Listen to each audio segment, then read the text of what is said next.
të përfytyrojmë për një moment sikur dikush po përpiqet të zgjidhë një ekuacion kompleks matematikor, ose ndoshta po provon të mësojë një gjuhë të re. Por ndërkohë që përpiqet të përqendrohet, truri i tij është thellësisht i bindur se e di se në cep të dhomës fshihet një luan i gatshëm për të sulmuar. E pamundur të përqendrohet në atë gjendje. Fiks. Me atë nivel paniku, nuk ka asnjë shans që ai njeri të mësojë qoftë edhe një fjalë të vetme. E gjithë energjia shkon vetëm te një qëllim, te mbijetesa. Dhe dëgjoj, ky nuk është thjesht një eksperiment mendor që po bëjmë ne këtu.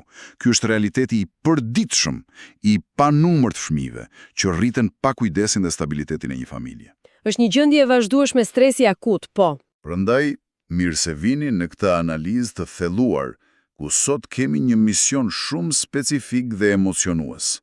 Do të shqyrtojmë shënimet dhe burimet nga teksti Shtegu fisnik i adoptimit. Duam të kuptojmë thelbin e vërtet familjes, të shohim pse familjet e forta janë realisht gur themeli një shoqërie të shëndetshme dhe si adoptimi shërben si një mjet transformues për të ardhmen e gjithë kombit ton. Dhe do të doja të theksoja diçka të rëndësishme që në fillim. Ajo që do të diskutojmë vlen për çdo që po e dëgjon këtë material sot, pavarësisht nëse ka një interes të drejtë te procesi i adoptimit apo jo. Sakt, sepse është një pasqyrë për të gjithë ne, apo jo? Absolutisht.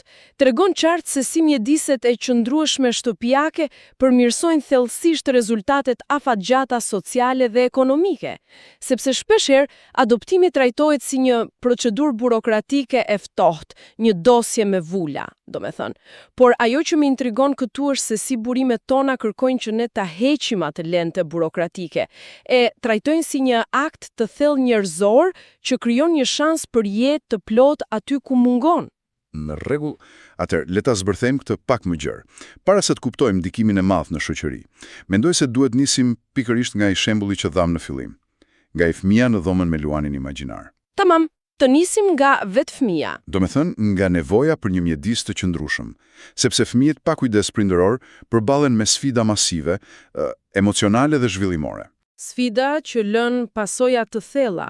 Fëmijët që kalojnë vite në institucione pa një figurë parasore të kujdesit, zhvillojnë atë që në neuroshkencë quhet gjendja e gatishmërisë së lartë. Wow, gatishmëri e lartë? Çfarë do të thotë kjo saktësisht për trurin e tyre? Do të thotë që sistemi i tyre nervor është i programuar për të pritur braktisjen ose rrezikun e radhës në çdo sekond. Amigdala, ajo pjesa e trurit që menaxhon frikën dhe mbijetesën, është vazhdimisht pa ndërprerje e ndezur. Adoptimi vjen dhe u jep atë stabilitetin emocional, u jep dashuri, siguri dhe një ndjenjë përkatësie. E di çfarë po mendoja teksa shija këto detaje. Një fëmijë pa mbështetje familjare është pak a shumë si një pemë e mbjellë në një vazo shumë të vogël, një vazo plastike. Metaforë shumë e gjetur. Ajo mbijeton, padyshim, por rrënjët e saj nuk kanë ku të shkojnë, kështu që nuk arrin dot kurrë potencialin e plot. Ndërsa familja adoptuese është ajo toka e thellë, toka e pasur, që i lejon rrënjët të shtrihen dhe realisht përballojnë stuhit. E mrekullueshme si analogji. Dhe ajo që është magjepse se këtu është se si burimi lidh drejt për drejt këtë tokë të pasur, pra stabilitetin emocional, me suksesin e matshëm akademik dhe social. Siguria emocionale nuk është thjesht një ndjenjë e mirë për momentin. S'është vetëm një përqafim. Fiks, nuk është vetëm kaq. Është parakushti neurologjik për të mësuar. Kur truri e kupton që mjedisi është i sigurt, pra që nuk do të braktiset përsëri, e gjitha ajo energji që harxoi për vigjilencë lirohet krejtësisht. Dhe kthehet në energji për të mësuar dhe për të urrëtur. Tamam. Tani fëmia mund të rregullojë emocionet, ka më shumë vetbesim, komunikon më mirë dhe ka një reduktim drastik të traumave. Integrimi social vjen natyrshëm. Këtu bëhet vërtet interesante, sepse kjo na çon te një, le të themi, rrugë me dy kalime. Duke parë se sa jetike është toka për pemën, domethënë fëmia për fëmijën, vëmendja zhvendoset natyrshëm te vetë familja. Te çfarë fitojnë ata? Po, pra, sepse adoptimi nuk është një shpërthim i anshëm. Këtu doja të dilja. Sepse shpesh herë, si ta them, kur dëgjon njerëzit nëpër biseda të përditshme, ata e shohin adoptimin vetëm si një akt bamirësie. Dëgjon komente si, ata njerëz të mirë po e shpëtojnë atë fëmijë. Por ky burim po na thot të kundërtën e kësaj qasje. Po na thot që vetë prindrit po pasurohen moralisht po aq shumë.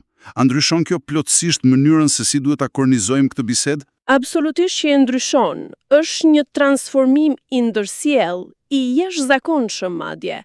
Adoptimi pasuron thellësisht jetën e familjes. Ata gjejnë një plotësim të madh emocional nga kjo dashuri e re që vjen në shtëpi. Një plotësim që ndoshta u mungonte? Pikërisht, dhe zhvillojnë lidhje të reja që, dhe kjo është shumë e rëndësishme, vërtetohet se bëhen po aq të forta sa lidhjet biologjike. Por ajo që vërtet ka rëndësi këtu përtej shtëpisë është që prindrit fitojnë një ndjesi të një qëllimi të lartë, humanitar. Dhe çfarë sjell kjo te prindrit në të përditshmen e tyre? Rrit jashtëzakonisht shumë vlerat e tyre morale, durimin, empatin, ndjenjen e përgjegjësisë. Dhe pse ka rëndësi kjo? Kur një familje zhvillon këto vlera të larta morale duke kuruar traumat të një fëmie, ajo familje bëhet një bërtham më e fortë dhe shumë herë më empatike për të gjithë komunitetin përreth. Domethënë ata bëhen fëmijë më të mirë, kolegë më mirëkuptues. Fiks, nuk mbetet vetëm brenda mureve të shtëpisë, është kontributi drejt për drejt shoqëror. E qartë, por meqense përfitimet e ndërsjella janë kaq të jashtëzakonshme, mendoj se lind domosdoshmëria për ta mbrojtur këtë proces. Dhe pikërisht këtu përballemi me anën tjetër të medaljes, me mekanizmat e rrept dhe sfidat e botës reale. Sfidat që shpesh dekurajojnë njerëzit në fillim. Po pra, kur sheh listën e procedurave ligjore për të adoptuar, të vjen realisht ma shkokën me duar. Janë ato praktikat e përgjegjshme për interesin e lartë të fëmijës, që thot burimi. Vlerësime financiare, sociale, pastaj inspektime psikologjike, trajnime, procedura ligjore institucionale të pafundme. Duken si një mal i pakapërcyeshëm letrash. Tamam. Por thellohesh. E gjithë kjo procedurë mua më ngjan shumë me ndërtimin e një ure mes dy brigjeve. Duhet jesh absolutisht i sigurt se inxhinieria, pra ligji, dhe themelet, si vlerësimi psikologjik, janë totalisht perfekte përpara se të lejosh dikën të kaloj urën, sepse në fund të ditës ka një jetë fëmijë në lojë aty. Është pikërisht kështu, filtri është i rrept sepse funksionon si një sistem imunitar për familjen. Bëhet një përputhje shumë e kujdesshme fëmijë-familje dhe ka monitorim të rregullt pas adoptimit për t'u siguruar që gjithçka po funksionon mirë. Por këtu un kam një pyetje që më mbeti në mendje nga teksti. Ne kemi këto procedura perfekte dhe një monitorim të mirë, por kemi fëmijë me trauma. Si mund t'i kërkojmë ne një fëmijë të ketë besim të menjëhershëm tek ta prindër të rinj, kur e kaluara e tij mund të ketë qenë krejtësisht e paqëndrueshme? Nuk mund t'i kërkojmë besim të menjëhershëm. Kjo është një nga sfidat më të vërteta që trajtohet. Traumat emocionale kërkojnë kohë dhe një konsistencë të hekurt për t'u kthyer në besim. Por kjo ngre një pyetje tjetër shumë të rëndësishme, atë të stigmës. Stigma sociale.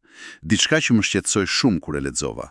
Po, sepse imagjino këtë skenar, familja po bën gjithçka mirë, ata po kalojnë përmes procesit kompleks ligjor me sukses, po e ndërtojnë atë besimin brenda shtëpisë me shumë durim dhe pastaj dalin jashtë, dalin në komunitet dhe përballen me paragjykime sociale që fatkeqësisht ende ekzistojnë në shoqërinë tonë. Do me thënë një koment i pavend nga një fëmijë apo një mësues që thekson faktin që fëmia është i adoptuar si diçka ndryshe. Fiks, pavarësisht se sa i mirë është procesi ligjor në fillim, nëse shoqëria po rreth ka paragjykime, kjo i shton një barë masive krejt të panevojshme mbi supet e familjes së re. Ai besimi që po ndërtoi tullë pas tullë prishet nga këto goditje të jashtme, sepse fëmia fillon të ndihet ndryshe, fillon të ndihet jo plotësisht i atyre prindërve. Kjo është e tmerrshme kur e mendon, që një shoqëri të pengojë një mrekulli të tillë. Besimi një fëmie nuk ndërtohet me magji, siç tha. Kërkon kohë, kërkon durim të pafundëm dhe mbi të gjitha një mjedis përreth që të jetë mbështetës, jo gjykues. E vërtet. Dhe zgjidhja e këtyre sfidave nuk mund të lihet vetëm në supet e familjes. Ata nuk mund të bëjnë një mur mbrojtës pa depërtueshëm pa ndihmën e jashtme. Kërkon, si thuash, një zgjim të plot shoqëror. Dhe kjo na çon natyrshëm te niveli makro. Të pamja e gjerë, po. Si ndërton adoptimi një komb? Pra, çfarë do të thotë gjithë kjo që po diskutojmë? Drastike e ndërgjegjësimit publik për të thyer stigmën që sapo folëm. Na duhet edukimi gjerë i familjeve, na duhet mbështetje reale psikologjike nga shteti pas adoptimit, jo vetëm gjatë tij. Po, që mos të mbeten vetëm. Sakt. Dhe gjithashtu, një modernizim ose përshpejtimi i arsyeshëm i ligjeve, pa humbur sigurinë, por për të evituar zvarritje dëshpëruese. Dhe ndikimi i kësaj është masiv, sepse fëmijët pa kujdes prindor janë potencial thellësisht i humbur për shoqërinë nëse mbeten në atë gjendje. Ky për mua ishte zbulimi më i rëndësishëm i të gjithë kësaj analize. Adoptimi nuk qënë ka thjesht një marrëveshje mes një agjencie dhe një çifti që duan fëmijë. Është ndoshta investimi më i sigurt i infrastrukturës që mund të bëjë ndonjëherë një shtet. Qartësisht është një investim themelor, po. Sepse po investon për fuqinë e tij punëtore dhe po garanton shëndetin social në të ardhmen. Nga një fëmijë që rrezikonte të ishte marginalizuar, kur rritet në një familje të dashur, ai kthehet në një qytetar të fortë, të shëndetshëm dhe jashtëzakonisht produktiv. Kjo është madhështore. Nëse e lidhim këtë me pamjen e gjerë, sintetizon në mënyrë perfekte argumentin përfundimtar nga teksti ynë. Konkluzioni i burimit është i qartë. Një kombi fort nuk bazohet vetëm te treguesit ekonomik, nuk bazohet vetëm te institucionet e ftohta shtetërore, bazohet kryesisht te familjet e tij dhe te mënyra se si ato familje i përqafojnë anëtarët më të pambrojtur të atij kombi. Domethënë tregon fytyrën e vërtetë shoqërisë. Tamam. Adoptimi duhet jetë një pjesë krejt normale e shoqërisë, jo një temë tabu. Një shoqëri vërtet e pjekur sigurohet që asnjë fëmijë i vetëm të mos mbetet pa familje. Dhe normalizimi i adoptimit është treguesi vërtet i pjekurisë së një qytetërimi ton. Treguesi vërtet i pjekurisë. Nuk mund të ishte thënë më mirë. Dhe teksa shkojmë drejt fundit të këtij diskutimi, duhet bëj një përmbledhje të shkurtër. Rifleksojmë edhe një herë vlerën e materialeve që trajtuam sot. Çdo fëmijë, pa përjashtim, meriton një familje. Dhe çdo familje mund të jetë pa diskutim një fillim i ri. Është një shërim që ndodh në dy anët. Po pra, duke u siguruar që fëmijët të rriten në mjedise të dashura, shoqëria kuron traumat e skaluarës, zhvillon potencialin njerëzor maksimal dhe garanton një të ardhme shumë më të fortë dhe produktive për të gjithë. Dhe prandaj ky informacion vlen, pavarësisht nëse njerëzit që po na ndjekin kanë ndonjë lidhje personale me adoptimin apo nuk kanë fare, fakti është që të gjithë ne pa dallim përfitojmë kur jetojmë në një shoqëri që është empatike, e pjekur dhe mbi të gjitha një shoqëri që nuk lë absolutisht askënd pas. Fiks ashtu. Dhe përpara se të përshëndeteve, pasi të falenderoj të gjithë ata që na dëgjuan dhe na kushtuan kohën e tyre sot, dua të lë një pyetje. Një mendim pak provokues për t'u bluar gjatë ditës. Diçka për të reflektuar. Ta dëgjojmë? Ja si e mendoj.